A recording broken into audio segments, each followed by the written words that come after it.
Salam uşaqlar, bu dəfə sizlə OTK ümumi sınaq 20-nin izahına baxacağıq. Deməli, ilk sualdan başlayaq. Bizə deyir ki, diaqramda meyvələrin 1 kiloqramının qiyməti göstərilib. Yəni, alma 2 manatdır, armud 4 manatdır, gavalı isə 3 manatdır. Deməli, 30 manat pulu olan alıcı hər meyvədən almaq şərti ilə, yəni ki, siz gedirsiniz, həm alma almalısınız, həm armud, həm də gavalı. Və bizə deyir ki, hər meyvədən almaq şərti ilə bütün pulunu ən çoxu neçə kiloqram gavalı ala bilər və tam ədədlə ifadə olunmalı. Məsələn, 5, 4, 3 və s. Kəsirli ola bilməz. Gəlin belə bir şey deyək. Sizin bazara getdiniz və hər meyvədən almalısınız. Alma da almalısınız, armud da almalısınız, gavalı da almalısınız. Nə edirsiniz? Birinci, sizə deyir ki, armud ən çox olsun. Gəlin belə eləyək. Alma ilə gavalıdan tam garanti olaraq hər birindən 1 kiloqram alaq. Almadan 1 kiloqram alanda 2 manat pulumu xərcləmiş olacağım. Daha sonra gavalıdan 1 kiloqram alsam, gavalıdan yoxsa bizə nə deyir? Hər meyvədən ən çoxu neçə kiloqram gavalı ala bilər? Onda armuda baxırıq. Armuddan 1 kiloqram alsam 4 manat xərcləmiş olacağım. Deməli, mən 6 manat xərclədim. 30 manatdan 6 manata xərcləmişəm. 30-dan çıxıram 6, əlimdə qalıb 24 manatım. Mən bu 24 manata deyir neçə kiloqram gavalı ala bilərəm. 24-ü bölürük 3-ə, neçə eləyəcək? 8 kiloqram gavalı ala bilər. Bu qədər sadə. Keçirik ikincisinə. İkincisində bizə deyir ki, deməli, bu tipli suallardan işləmişik kəsirlər bölməsində. Mən bunu sizə sadə qaydası ilə deyəcəm. Birinci kəsir məxrəcini götürürük, ikinci kəsir və sonuncu kəsir məxrəcini götürürük. Bunları bir-birinə vururuq. 5 vurulsun 30 və surətləri toplayırıq. 1, 2, 3, 4, 5. Bu oldu 5. 5 ilə 5 ixtisar getdi, qaldı neçə? 30-da 1. Yəni C variantı. Bəs digər variantı necə idi bunun? Digər variantı, yəni ikinci üsulu, nə edirdik? İlk kəsiri götürürdük 5-də 1, çıxırdıq sonuncu kəsiri, yəni 30-da 1-i. Vururduq məxrəclər arasındakı fərqin tərsinə. Məxrəclər neçə artır? 5-dən 10-a 5 faiz, ondan 5-ə 5 faiz. 5-in tərsi olacaq nə? 5-də 1. Yenə də eyni cavabı almış olacaq. Baxırıq üçüncü suala. Bizə deyir ki, kəsiri ixtisar edin. Vuruqları ayırmadır. Kəsiri ixtisar etmək üçün nə edirik? Yuxarıdakı hissə bizə verəcək x üstə gəlsin 4-ün kvadratını. Bölünsün. Aşağıdakı hissədən 3 ortaq vuruq çıxardırıq. Qalacaq nə? X-in kvadratı çıxılsın. 48-i 3-ə böləndə qalır 16. Onda yazırıq ki, x toplansın 4-ün kvadratı. Deməli, bölünsün, 3 vurulsun, x çıxılsın 4, vurulsun, x toplanılsın 4. X topla 4-lərin biri ixtisar gedir. Qalacaq surətdə bir dənə x topla 4, bir də qalacaq nə? 3 vurulsun, x çıxılsın 4. Hansı variant olur? B variantı doğrudur. Keçirik dördüncü suala. Dördüncü sualda bizə nə istəyir? Dördüncü sualda bizə deyir ki, deməli, ifadənin qiymətini hesablayın. Deməli, ilk olaraq baxırıq ki, A kvadratı, gəlin belə, bunu sadələşdirək əvvəlcə. Yazırıq ki, A üstə gəl B bölünsün A, üstə gəlinsin A çıxılsın B bölünsün B. Bunları ortaq məxrəc eləyək. Ortaq məxrəc eləyəndə AB, bunu məxrəcin B-yə vururuq deyə surətində vururuq. B vurulsun A üstə gəlsin B, üstə gəlinsin, bunu məxrəcin A-ya vururuq deyə surətində vururuq. A çıxılsın B. Bərabərdir. Surətdə qalacaq deməli, sadələşdiririk. AB üstə gəlsin B kvadratı. Deməli, bunları hesablayırıq. A-naya vururuq. A kvadratı çıxılsın AB. Bölünsün AB. Belə eləyək. AB-lər getdi. Qalacaq nə? A kvadrat üstə gəl B kvadratı bölünsün AB. İndi baxdıq bu hissəyə. A kvadrat üstə gəl B kvadratı. A kvadrat üstə gəl B kvadratı onsuz da bizdə görünür. A kvadrat üstə gəl B kvadratı yazırıq ki, üstə gəl B kvadratı bərabərdir. A kvadrat 4 çıxılsın 2 kökdə 3-dür. B kvadratı da 4 toplansın 2 kökdə 3-dür. Bunları hesablayırıq gedir. 4 ilə 4-ü toplayıram, eləyəcək 8. Bu A kvadrat topla B kvadratını verir. Bəs AB-ni necə hesablayacaq? Ax, məxrəcdə AB alır. Deməli, A kvadrat vurulsun B kvadratını hesablayaq əvvəlcə. 4 çıxılsın 2 kökdə 3, vurulsun 4 toplanılsın 2 kökdə 3. 4'ün kvadratı eləyəcək 16, çıxılsın 2 kökdə 3'ün kvadratı. 2'nin kvadratı 4, kökdə 3'ün kvadratı 3. 4'ü 3'ə vururuq 12. Demək, 2 kökdə 3'ün kvadratını tapanda nə etdik? Həm 2'nin kvadratını tapdıq 4, həm də kökdə 3'ün kvadratını tapdıq 3. 4'ü 3'ə vurduq 12. İndi 16'dan 12 çıxdı mı 4? Bu A kvadrat vur B kvadratın qiymətidir. Yəni AB kvadratının qiyməti bizə 4 verib. Bəs AB neçə verəcək? AB bizə verəcək 2-ni. Gətirib yerinə yazırıq. 8 bölünsün 2 bərabərdir 4-ə. Yəni B variantı doğru olmuş olur. Keçirik 5-ci suala. 5-ci sualda bizə standart şəkildə yazılış istəyir. Standart şəkildə olması üçün A vurulsun 10 üstü n-dir. Deməli, A ədədi mütləq 1-dən böyükdür, bərabərdir. Ondan isə kiçik olmalıdır. Baxırıq hansı hissəyə. Baxın, 1, 1, 2, 3, 4, 5, 6, 7, 8, 9. Deməli, olacaq 1,5 vurulsun 10 üstü 9. Bizə də deyir ki, tərtibinin qiymətli hissəsindən neçə dəfə böyük olduğunu tapın. Tərtibi onun üstündəki qüvvətdə 9 bölünsün 1,5. Bu da bizə nəyi verəcək? Deməli 6. Hansı variantdır? E variantı doğrudur. Keçirik 7-ci suala. Bizə deyir ki, deməli təcrübə otağında 10 litrlik və 8 litrlik 2 növ olmaqla cəmi 16 ədəd duz məhlulu ilə dolu qab var. Deyir ki, məhlulların ümumi həcmi 140 litr olarsa, otaqda neçə 10 litrlik məhlul qabı var. Deməli, bizə deyir ki, 10 litrlik və 8 litrlik 2 növ qabdır. Bunların da ümumi cəmi, yəni qabların cəmi 16 ədəddir. Mən bilmirəm hansından nə qədərdir. Gəlin belə eləyək. 10 litrliyə x deyək, 8 litrliyə də bir y deyək. Bu qabların cəmi x üstə gəlsin y bizə 16 verir. Deyir ki, məhlulların ümumi həcmi isə 140 litrdir. Gəlin belə eləyək. 10 litrlikdən bilmirəm nə qədərdir. 10 vurulsun x yazdım. Üstə gəlsin 8 litrlikdən də y saydadır. Onda yazıram 8y. Bərabərdir cəmi nəyə bərabər olacaq? 140-a. Neyniyək? Tərəf-tərəfə toplama üsulundan əvəz eləyək. Yuxarıdakıların hər tərəfini -8-ə vursaq, olacaq ki, -8x çıxılsın 8y bərabərdir. Deməli, bu ifadəni vuranda 8-i 6-ya vuruq 48, 4 yadda 8, 128. -128, digər tərəfdən 10x üstə gəlsin 8y bərabərdir 140-a. Bunları tərəf-tərəfə toplayırıq. Tərəf-tərəfə topladıqda burada qalacaq 2x. Bunlar islah olunur. -8y ilə müsbət 8y. Burada isə nə qalacaq? Bərabərdir 12. X-i tapırıq neçə? 6. Bizdən də 10 litrlikləri istəyirdi. 10 litrliyə də onsuz da x demişik. X sayda. Ona görə nə olacaq? A variantı doğrudur. Keçirik 7-ci suala. Bizə deyir ki, 7-ci sualda ifadəni vurğulara ayırın. Y üstü 6 deyə bir düstur öyrənməmişik, keçməmişik. Ya bunu kub şəklində göstərəcək, ya kvadrat şəklində göstərəcək. Gəlin belə, y kubunun kvadratı çıxılsın 64 nəyin kvadratıdır? 8-in kvadratı. A kvadratı minus B kvadratı kimi baxsaq, y kubu çıxılsın 8, vurulsun, y kubu toplansın 8 yazırıq.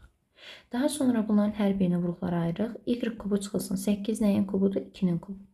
A kubu minus B kubuna görə y minus 2 vurulsun. Birincinin kvadratı üstə gəlsin. Birinci vur ikinci, üstə gəlsin ikincinin kvadratı. Yəni 2-nin kvadratı 4.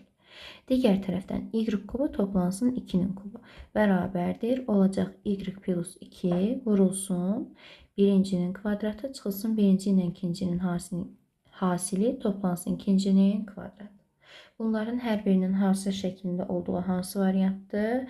Deməli bizdə baxırıq. Y çıx 2 vurulsun. Y topla 2. Bu da C variantı doğrudur. Keçirik növbəti suala. 8-ci sual. Bizə deyir ki, 30 ədədinin 40% ilə 40 ədədinin 30%-nin cəmini tapın. 30 ədədinin 40% ilə 40 ədədinin 30%, ədədin faizini tapıram 30-un 40%, üstə gəlsin 40-ın 30%. Gördüyünüz kimi eyni şeydir.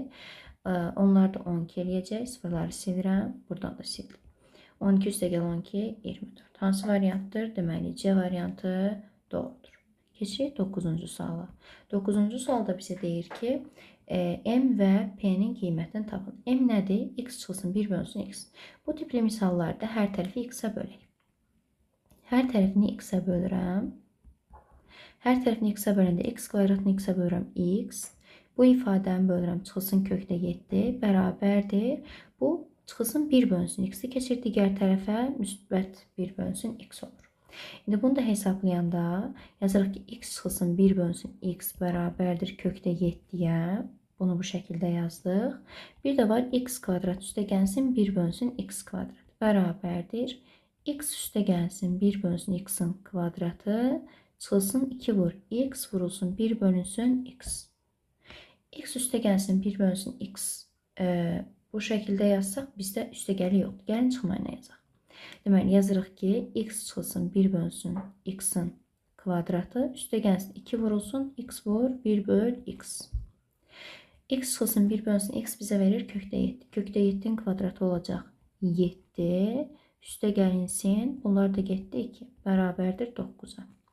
İndi bu P-nin qiymətidir 9. Bu da M-in qiymətidir kökdə 7. Bunların cəmini istəyir. M üstə gəlsin P bərabər 9 üstə gəlsin kökdə 7-yə. Hansı variantdır? D variantı doğru olmuş olur.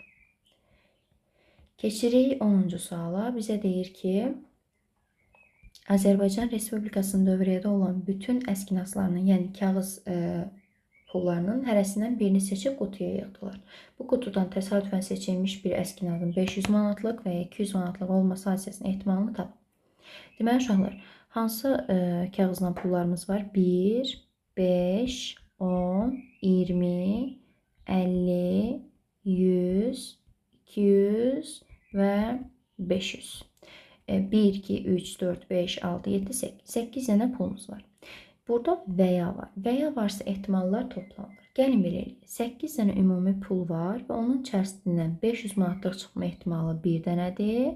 200 manatlıq çıxma ehtimalı da 1 dənədir. Və ya da ehtimallar toplanılır. 8-də 1 topla 8-də 1, 8-də 2 verir. Bu da bizdə 4-də 1 deməkdir. Yəni A variantı doğrudur. Keçirik 11-ci suala. Bizə deyir ki, deməli, 11-ci sualda bizə deyir ki, tərəfi 32 cm olan bərabər tərəfli üçbucaqdır. Yəni, tərəfini 32 cm yazdıq. Daha sonra deyir ki, bu üçbucağın tərəflərinin orta nöqtələrini birləşdirməklə ikinci üçbucaq alınıb. İkinci üçbucağın tərəflərinin orta nöqtələrini birləşdirməklə də üçüncü üçbucaq alınıb. Gəlin belə bir şey deyək. Bərabər tərəfli üçbucaqdırsa, ümumən orta nöqtələrini birləşdirməklə yaranan üçbucağın, deməli, ümumən perimetri və tərəfləri birinci üçbucağın tərəflərinin və perimetrinin yarısıdır. Yəni, burada tərəfi 32-dirsə, bunun tərəfi olacaq 16. 16-dırsa, digərinin, yəni bunun da orta nöqtələrini birləşdirməklə alınan üçbucağın perimetri, daha doğrusu tərəfi olacaq neçə? 8. İndi bizə deyir ki, bu qayda ilə qurulmuş üçbucaqların hər birinin orta xəttin uzunluqları cəmini tapın. Əgər tərəfi 32-dirsə, orta xətti bunun yarısıdır. 32-nin yarısı neçə eləyəcək? 16. Üstə gəlsin. Tərəfi 16-dırsa, onda orta xətti 8. Orta xətti 8-dirsə, daha doğrusu tərəfi 8-dirsə, orta xətti 4. 16 ilə 8-i toplayırıq. Eləyəcək 24. 24 ilə də 4-ü toplayırıq. Eləyəcək 28. Yəni, B variantı doğrudur. Orta nöqtələrini birləşdirməklə yaranan üçbucağın perimetri və ya yaranan fiqurun perimetri verilmiş fiqurun perimetrinin yarısına bərabərdir. Orta xəttdəki hansı tərəfə paraleldirsə onun yarısıdır. Keçirik 12-ci suala. 12-ci sualda bizdə fiqurun ümumi sahəsini istəyir. Deməli, nə edirik? AB-ni bizə nə qədər verib? AB-ni verib 12. BC-ni CD ilə FY-ni verib 4. Bunlar 4-dür. AH-ı verib 26. Daha sonra BC-ni verib 7, DY-ni verib 7, FG-ni verib 7.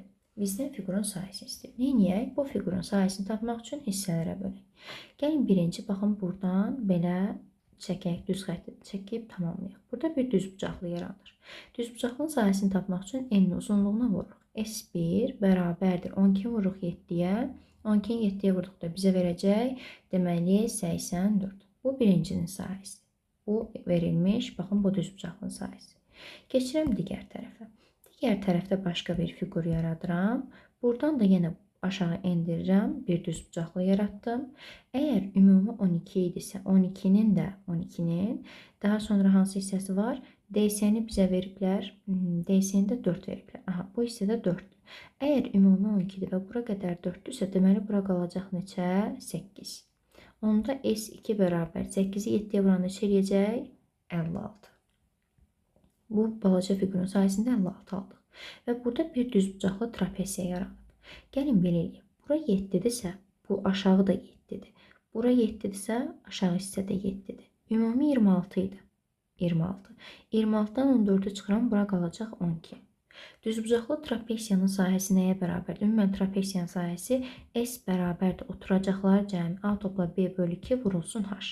Oturacağın biri 7-dir, biri 12-dir. Onda yazıram ki, 7 toplanılsın 12 bölünsün 2. Deməli bu S3-dür. S3 bərabərdir. 7 toplanılsın 12 bölünsün 2 vurulsun H. H isə baxın bu tərəf. İndi bura qədər 4 idi, onu bildik. Burada 8. Yəni ümumi 12-dir. Bura 12-dir. Burada 12-dir çünki. Vururuq 12-yə. Bunu da hesablayanda bizə nə qədərini verəcək? 12 ilə 2 ixtisar gedir 6. 7 ilə 12-ni toplayanda bizə verir 19. 19-u vururuq 6-ya. O da eləyəcək. Deməli 114. Buranı da tapırıq 114. Daha sonra hər birinin cəmini, yəni ki 84 üstəgəl 56 üstəgəl 114 bizə verəcək 254. Yəni Y variantı doğrudur. Daha sonra keçirik 13-cü suala. Bizə deyir ki, tənliyi ilə verilmiş çevrənin mərkəzini və radiusunu tapın. Ümumən çevrə tənliyi necə idi? X çıxılsın A-nın kvadratı üstəgəlsin Y çıxılsın B-nin kvadratı bərabərdir R kvadratına. Yəni aldığımız cavab bizə radiusun kvadratını verir. Əvvəlcə düstur düzəltdik. X kvadratı çıxılsın 6x-la düstur düzəltmək üçün yazıram ki, x çıxılsın 3-ün kvadratı. Gəlin belə eləyək. Birincinin kvadratı x kvadratı var. X çıxılsın 3. Birinci ilə ikincinin hasilinin kimisidir? 6x var. Amma toplansın ikincinin kvadratı. Topla 9 yoxdur. Ona görə 9-u çıxırıq. Üstə gəlinsin. Y kvadratı və 8y. Bundan düstur alması üçün yazıram y toplansın 4-ün kvadratı çıxılsın. Birincinin kvadratı var.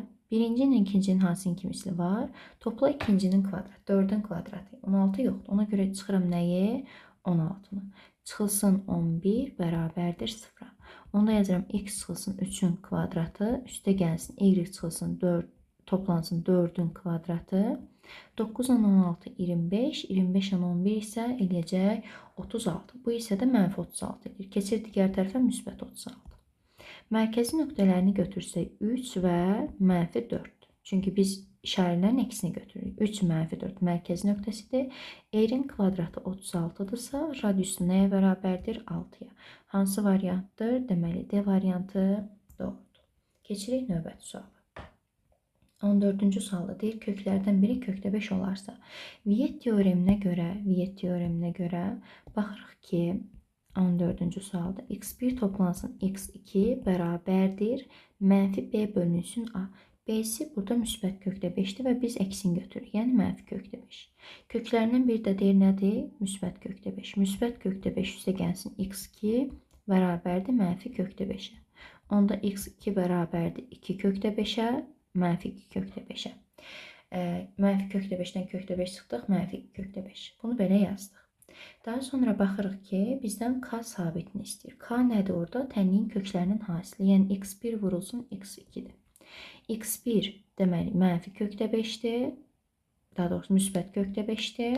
Köklərindən biri deyir kökdə 5-dir. Digəri də mənfi 2 kökdə 5-dir. Kökdə 5-i kökdə 5-ə vuranda 5, 5-i mənfi 2-yə vuranda mənfi 10. Yəni B variantı doğrudur. Baxırıq 15-ci suala. Bizə deyir ki, uzunluğu 240 cm olan AB parçası daxilində, deməli, uzunluğu AB. AB parçasının uzunluğu deyir nə qədərdir? 240. Daha sonra deyir ki, daxilində bir S nöqtəsi götürülüb. AC parçasının uzunluğu BC parçasının uzunluğundan 4 dəfə böyükdür. AC-nin uzunluğu BC-dən 4 dəfə böyükdür. Onda gəlin BC-yə x deyək. 4 dəfə böyüksə burada 4x deyək. Ümumilikdə cəmi 5x bərabərdir 240-a, x də bərabərdir 48-ə. Bizdən də BC-ni istəyir. BC də elə x-dir, yəni 48. D variantı doğrudur. Keçdik 16-cı suala. Bizə deyir ki, bir hədlinin qüvvəti əmsalından neçə dəfə böyükdür? Bir hədlinin əvvəlcə standart şəklə gətirək. 2-də 3-ün kubu. 2-nin kubu eləyəcək 8, 3-ün kubu eləyəcək 27. 8-də 27. A üstündə 4-ü 3-ə vururuq. Neçə eləyəcək? 12. 5-i 3-ə vururuq. 15. B üstü 15. Bizə deyir, qüvvəti əmsalından neçə dəfə böyükdür? Əmsalı nə olacaq? Əmsalı 8-də 27-dir. Bəs qüvvəti də bərabərdir. 12 ilə 15-in cəmi 27. Deyir ki, qüvvəti əmsalından neçə dəfə böyükdür? Onda 27-ni bölürük nəyə? 8-də 27-yə. Tərsinə vururuq. 27 vurulsun 27-də 8-ə. 27-lər ixtisar getdi, qaldı nə? 8. 16-da 8 yazdıq. Keçirik 19-cu suala. 17-ci suala. Bizə deyir ki, iki oxşar üçbucağın uyğun hündürlüklərin nisbəti 2-dir. H1 bölünsün H2 bərabər olub 2-yə.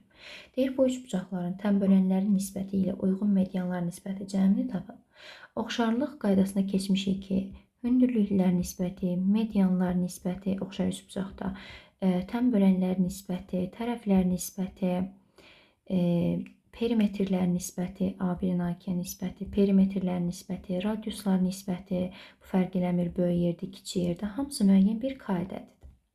Yəni, oxşarlıq əmsalıdır. Oxşarlıq əmsalında neçə verib? Bizə 2 verib. İndi bizə deyir ki, bunların cəmini tapın. 2 üstə gəlsin 2, hər biri çünki 2 eləyəcək. Medianlar nisbəti də 2 eləyəcək, tənbölənlər nisbəti. Bu da bizə verəcək 4. Keçirik 18-ci sual. 18-ci sualda bizə deyir ki, bərabərsizliyin neçə mənfi tam həlli var? Düstur olaraq açırıq əvvəlcə. X toplansın üçün kvadrat. A plus B-nin kvadrat şəklində. Birincinin kvadratı. Birinci ilə ikincinin hasilinin ikimiz, yəni toplansın 6x.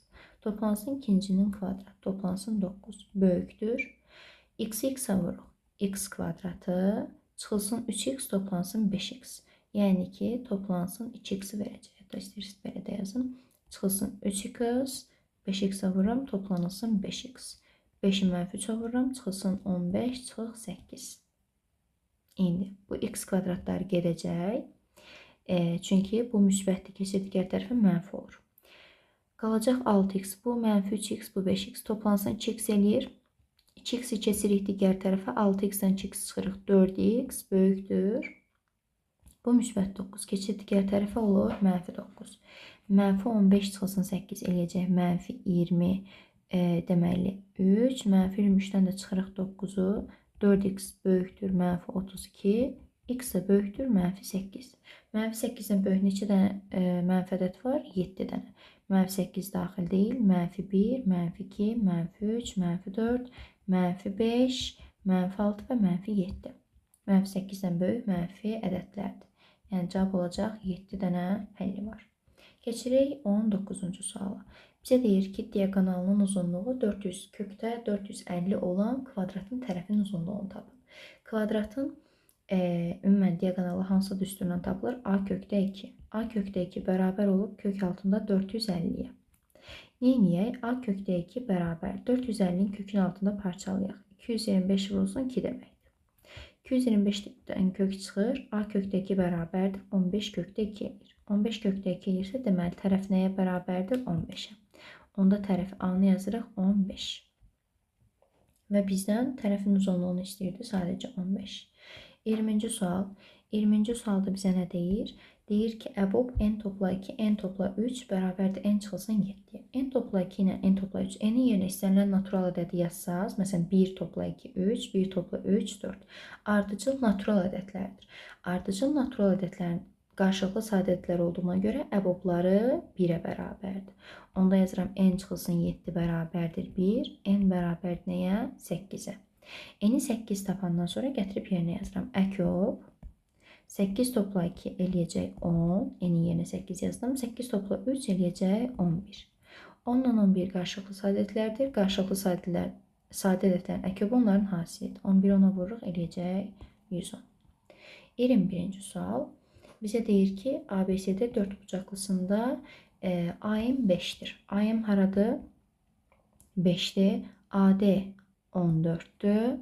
AD 14'dür. BC 13'dür. SN 6'dır və bizdən CD üstəgəlsə MB-ni istəyir. Gəlin belə eləyək. Bura 6'dır. Bura 6'dır. Ümumi 13 isə deməli bura 7'dir.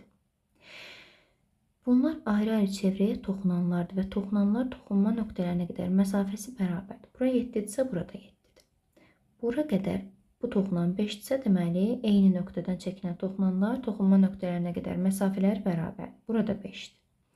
İndi 14'ün 5'i buradadırsa 9'u bura qalır. İndi gəlin belə eləyək. Bura 9'dursa, onda burada 9'dur. Bura 6'dırsa, deməli burada 6'dır. Və bizdən nə istəyir? CD. CD haradır? Deməli 9 topla 16 eləyəcək 15. Üstə gəlinsin MB. MB nə qədərdir? 7. 15 üstə gəlinsin 7. Bu da bizə verəcək 22'ni. Cavab olur 22. Keçirik 22-ci suala. 22-ci sualda bizə nə deyir? 22-ci sualda bizə deyir ki, deməli 44 şagird futbol və voleybol dərnəklərinə gedir. Onlardan 10 şagird hər iki dərnəyə gedir. Ümumilikdə deməli Venn diaqramı ilə çəkib göstərsək, tutaq ki, futbola gedənlər, voleybola gedənlər. Futbola gedənlər olsun X, voleybola gedənlər olsun Y. O hər ikisi deməli yalnız futbola gedənlər, daha doğrusu X olsun, yalnız voleybola gedənlər Y olsun. Hər ikisinə gedənlər də 10 nəfərdir. Bizə deyir ki, futbol dərnəyinə gedənlərin sayının, futbol dərnəyinə gedənlər X topla 10, ümumi X topla 10, gedənlərin sayının ən azı 3 dəfə çox olduğu məlumdursa, voleybola gedənlərin sayından ən azı 3 dəfə çoxdur. Voleybola gedənlər nə qədərdir? Deməli 10 toplanılsın Y. Bu da voleybola gedənlərdir. Deyir, bundan 3 dəfə çoxdur. Ən azı 3 dəfə çoxdur. Belə yazanda ən çoxu neçə şagird gedir? Bunu həll eləyək əvvəlcə. Bunu həll eləyək. Amma bir də belə bir şey yazaq. Bizə deyir ki, deməli, X toplansın Y çıxılsın 10. X toplansın Y çıxılsın 10. Bərabər nəyə? 44'ə. Onda X toplansın Y bərabərdir. 44'dən 10 çıxırıq. Neçə eləyəcək? 34. Digər tərəfdən neyiniyək? Bunu hesablasaq, X toplanılsın 10, böyükdür bərabərdir 30, toplansın 3Y. Bunu da hesabladıqda, X çıxılsın 3Y, böyükdür bərabərdir 20'dən. X çıxılsın 3Y, böyükdür bərabərdir 20'dən. Daha sonra neyiniyək?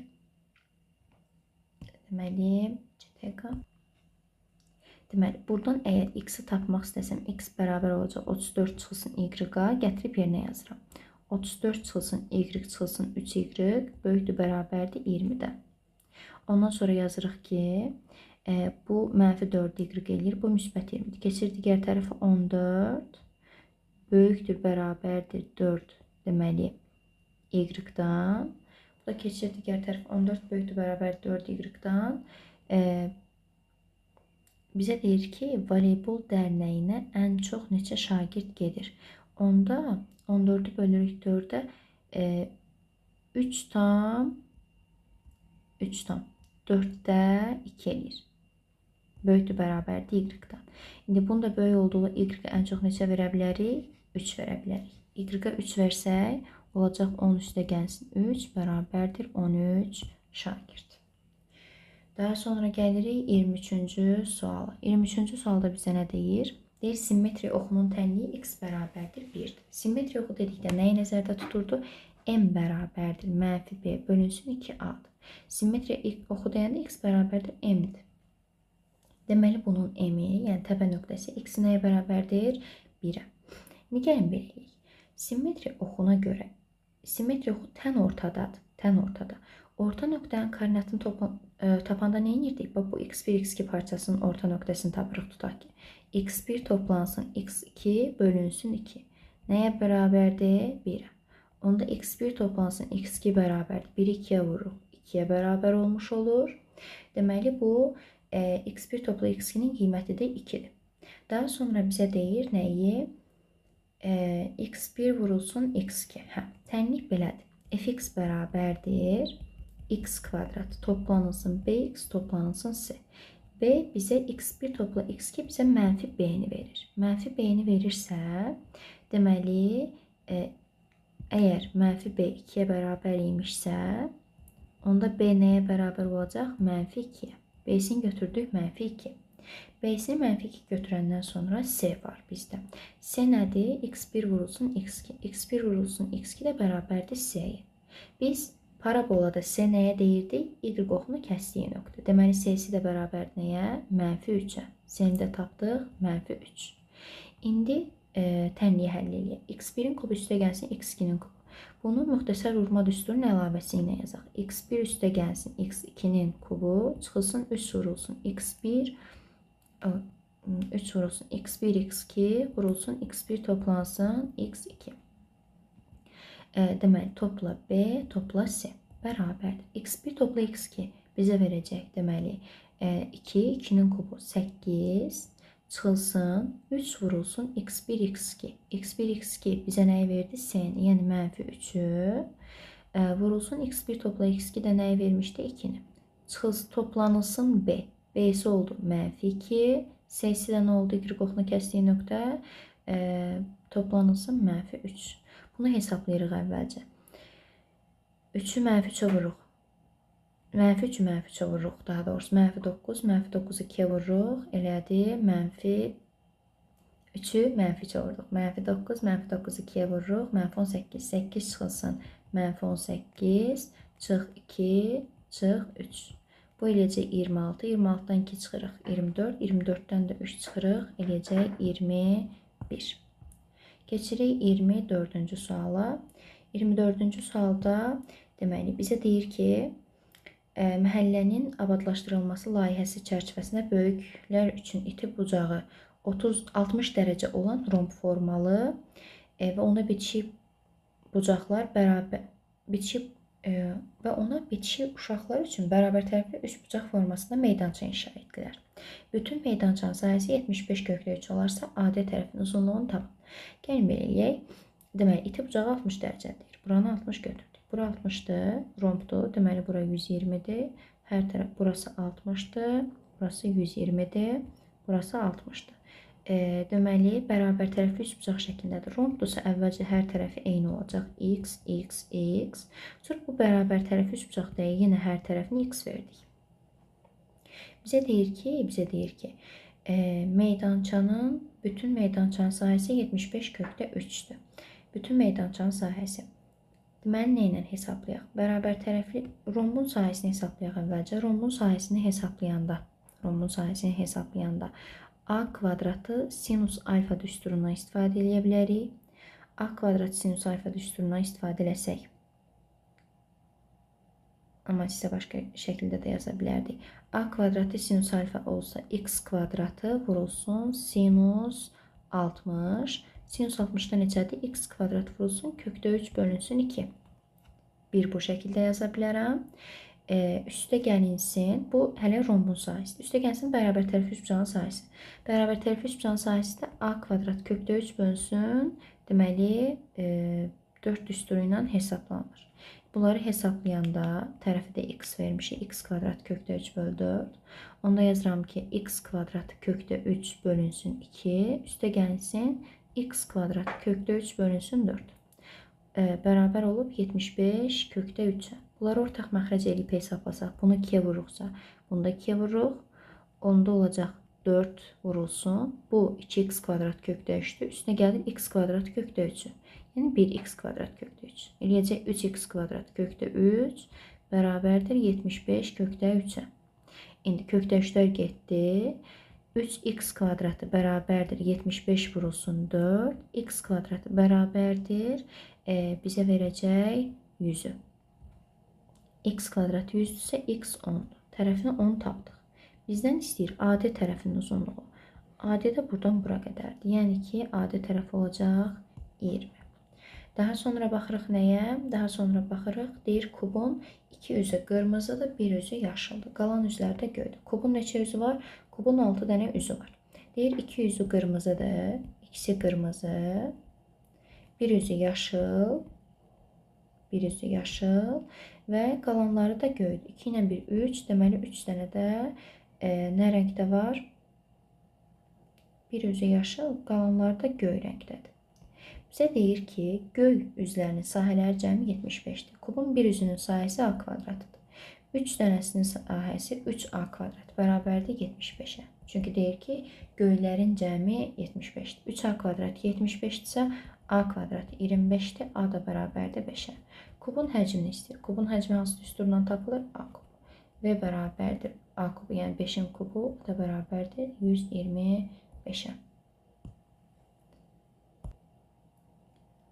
Burada uşaqlar sizə digər yolunu da deyim. 24-ün digər yolunu A kvadrat sinüs alfadan başqa. Deməli, bu rombdursa hər tərəfi x-dir. Yenə də eyni işarələyək. Bərabər tərəfli üçbucaqda eyni. Burada bir trapesiya yaranır. Trapesiyanın sahəsini tapmaq üçün S bərabərdir. A topla B bölü 2 vur H-dır. Yəni oturacaqlar cəmi yarısı vurulsun hündürlük. Oturacağımız biri x-dir. Üstə gəlsin. Digər oturacağımız da 2x. X üstə gəlsin. 2x bölünsün 2. Vurulsun h. H nədir? Bunun hündürlüyü eyni zamanda bu bərabər tərəfli üçbucağın hündürlüyüdür. Bərabər tərəfli üçbucağın hündürlüyü də iki hündürlükdə eynidir. Bərabər tərəfli üçbucağın hündürlüyü də bizdə düsturu var. A kökdə 3 bölü 2. Yəni tərəfi x kökdə 3. X kökdə 3 böl 2. Bu düsturla hesablanılır. Bu da nəyə bərabər olur deyək? 75 kökdə 3. Yenə eyni şeydir. 3x vurur x kökdə 3-ə. Eləyəcək 3x kvadrat kökdə 3 bölünsün 4. Bərabər 75 kökdə 3-ə. Oradan ifadənin ardı eyni alınır. Siz hansı qayda ilə istəsəz yaza bilərsiniz.